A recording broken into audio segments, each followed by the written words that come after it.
सोचिए जरा, हमारे संविधान में एक ऐसी शक्ति है जो देश को किसी भी बड़े संकट से बचाने के लिए बनाई गई है। एक ऐसा ब्रह्मास्त्र जो सामान्य समय में तो शांत रहता है, लेकिन जैसे ही राष्ट्र पर कोई खतरा मंडराता है, ये सक्रिय हो जाता है। जी हाँ, आज हम भारतीय संविधान के इसी सबसे शक्तिशाली और महत्वपूर्ण अध्याय यानी आपातकालीन प्रावधानों की गहराई में उतरेंगे। तो सवाल ये उठता है कि आखिर ये आपातकाल या इमरजेंसी है क्या? ये शब्द सुनते ही ना मन में कई तरह की बातें आती हैं, पर ये कोई आम कानून नहीं है। ये एक असाधारण संवैधानिक उपाय है जिसे बहुत ही सोच समझकर संविधान में जगह दी गई। जरा सोचिए, एक ऐसी स्थिति जब देश की सुरक्षा, उसकी एकता या अखंडता पर कोई बहुत बड़ा संकट आ जाए। मान लीजिए युद्ध हो, या कोई बाहरी देश हमला कर दे, या फिर देश के अंदर ही हथियारों के साथ कोई बड़ा विद्रोह हो जाए, जब हालात सामान्य तरीकों से काबू में ना रहे हों। तब ठीक उसी वक्त हमारा संविधान देश की रक्षा के लिए राष्ट्रपति को कुछ असाधारण शक्तियां सौंपता है। जैसा मैंने कहा, यह भारतीय संविधान का ब्रह्मास्त्र है, एक ऐसा अस्त्र जिसका इस्तेमाल सिर्फ और सिर्फ सबसे मुश्किल हालात में ही किया जाता है। तो चलिए इस बेहद दिलचस्प विषय की गहराई में उतरते हैं। आज की इस चर्चा में हम जानेंगे कि ये प्रावधान असल में हैं क्या, ये कितने तरह के होते हैं, और सबसे जरूरी, इनका हमारे मौलिक अधिकारों पर क्या असर पड़ता है। हम ये भी देखेंगे कि इनके गलत इस्तेमाल को रोकने के लिए क्या उपाय हैं और इतिहास में इनका इस्तेमाल कब कब हुआ। और हाँ, आखिर में तैयार रहिएगा एक छोटी सी क्विज के लिए, जिससे पता चलेगा कि हमने कितना कुछ सीखा। तो जैसा कि हम समझ चुके हैं, ये प्रावधान एक तरह से आखिरी उपाय हैं। इन्हें भारत की संप्रभुता, एकता और अखंडता को बचाने के लिए ही संविधान में रखा गया है, ताकि देश को किसी भी असाधारण खतरे से बचाया जा सके। और हाँ, जो लोग परीक्षाओं की तैयारी कर रहे हैं, उनके लिए ये जानकारी बहुत ही महत्वपूर्ण है। इन सभी प्रावधानों का जिक्र संविधान के भाग 18 में अनुच्छेद 352 से लेकर 360 तक में मिलता है। ये आर्टिकल्स ही आपातकाल की पूरी रूपरेखा तय करते हैं। अच्छा, अब आगे बढ़ते हैं और देखते हैं कि ये काम कैसे करता है।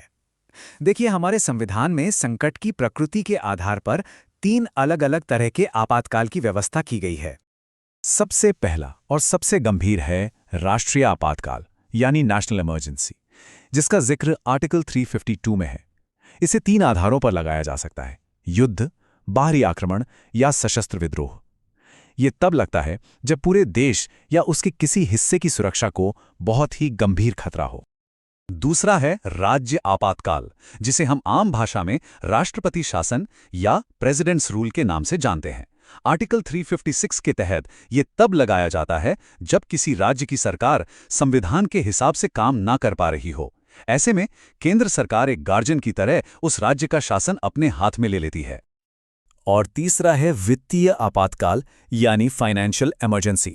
आर्टिकल 360 के मुताबिक अगर देश की आर्थिक स्थिरता या साख को कोई बड़ा खतरा हो तो इसे लागू किया जा सकता है। इसका सीधा सा मकसद है देश को एक बड़े आर्थिक संकट से बचाना। अब ये जो स्लाइड है ना, ये इन तीनों आपातकालों के बीच के अंतर को बहुत ही साफ साफ दिखाती है। इस पे जरा गौर कीजिए। तीनों के आधार, उनके प्रभाव और संसद से मंजूरी की समय सीमा सब अलग अलग हैं। रिवीजन के लिए ये टेबल एकदम परफेक्ट है। देखिए, आपातकाल की घोषणा का जो सबसे गंभीर और सीधा असर पड़ता है, वो है देश के नागरिकों के मौलिक अधिकारों पर। और ये एक ऐसा पहलू है जिसे समझना बहुत ही जरूरी है। मौलिक अधिकारों पर असर को 2 आर्टिकल्स कंट्रोल करते हैं, 358 और 359।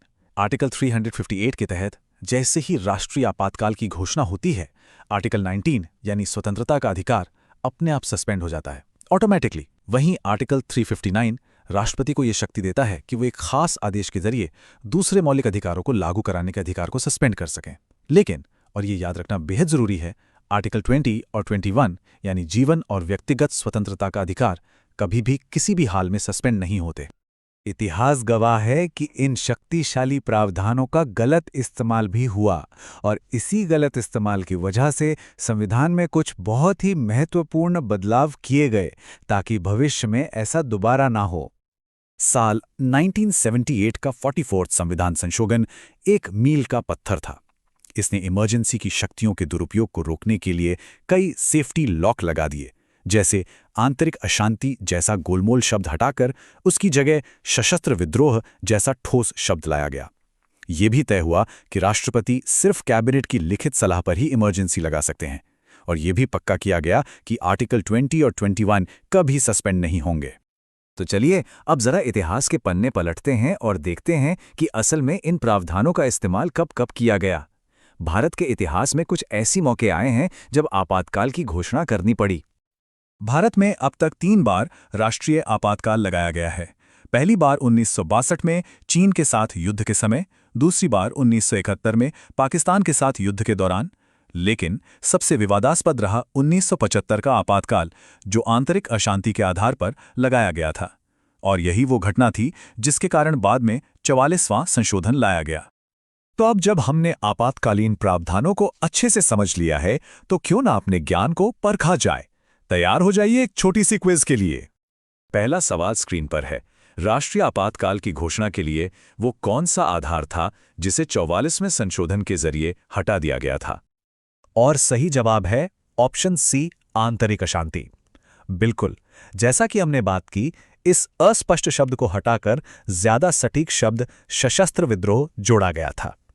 अगला सवाल, वो कौन सा आर्टिकल है जिसके तहत राज्यों में राष्ट्रपति शासन लगाया जाता है? आपके ऑप्शंस स्क्रीन पर हैं। एकदम सही जवाब है बी, अनुच्छेद 356, जिसे राज्य आपातकाल भी कहते हैं। तीसरा सवाल, आपातकाल के दौरान वो कौन से मौलिक अधिकार हैं जिन्हें कभी भी सस्पेंड नहीं किया जा सकता? जरा ध्यान से सोचिएगा। अगर आपने ऑप्शन सी चुना है तो आप बिल्कुल सही हैं। अनुच्छेद 20 और 21, ये एक बहुत ही महत्वपूर्ण सुरक्षा कवच है जो जीवन और व्यक्तिगत स्वतंत्रता के अधिकार की रक्षा करता है।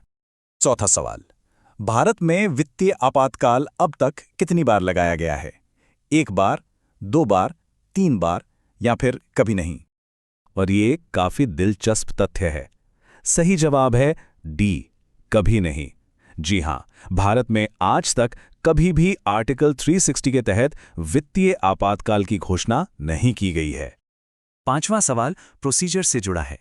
राष्ट्रीय आपातकाल की घोषणा को संसद से कितने समय के अंदर मंजूरी मिल जानी चाहिए? सही जवाब है ए, 1 महीने के भीतर। ये टाइम लिमिट इसलिए रखी गई है ताकि इतने बड़े फैसले पर संसदीय कंट्रोल बना रहे। छठा सवाल, आर्टिकल 358 के तहत वो कौन सा मौलिक अधिकार है जो अपने आप यानी ऑटोमेटिकली सस्पेंड हो जाता है? सही उत्तर है बी, अनुच्छेद 19, जो स्वतंत्रता के अधिकारों से जुड़ा है। ये आपातकाल की घोषणा के साथ ही खुद ब खुद सस्पेंड हो जाता है। सातवां सवाल एक और महत्वपूर्ण सेफ्टी लॉक से जुड़ा है। राष्ट्रीय आपातकाल की घोषणा के लिए किसकी लिखित सलाह जरूरी है? इसका सही जवाब है बी, मंत्रिमंडल यानी कैबिनेट। 44वें संशोधन के बाद राष्ट्रपति सिर्फ प्रधानमंत्री की नहीं बल्कि पूरे मंत्रिमंडल की लिखित सिफारिश पर ही ये कदम उठा सकते हैं। और क्विज का ये आखिरी सवाल, 1975 का वो ऐतिहासिक आपातकाल किस आधार पर घोषित किया गया था? बिल्कुल सही जवाब है डी, आंतरिक अशांति।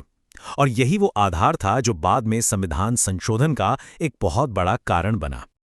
तो आखिर में ये एक बड़ा सवाल हमारे सामने आता है कि ये आपातकालीन प्रावधान राष्ट्रीय सुरक्षा और व्यक्ति की आज़ादी के बीच एक नाजुक संतुलन कैसे बनाते हैं? ये प्रावधान एक दोधारी तलवार की तरह हैं जो देश की रक्षा भी कर सकते हैं और नागरिकों के अधिकारों को सीमित भी। संविधान बनाने वालों ने हमें ये शक्ति तो दी, लेकिन साथ ही इसके गलत इस्तेमाल को रोकने के उपाय भी किए हैं। और यही संतुलन भारतीय लोकतंत्र की सबसे बड़ी खूबी भी है और सबसे बड़ी चुनौती भी। इस पर विचार जरूर कीजिएगा।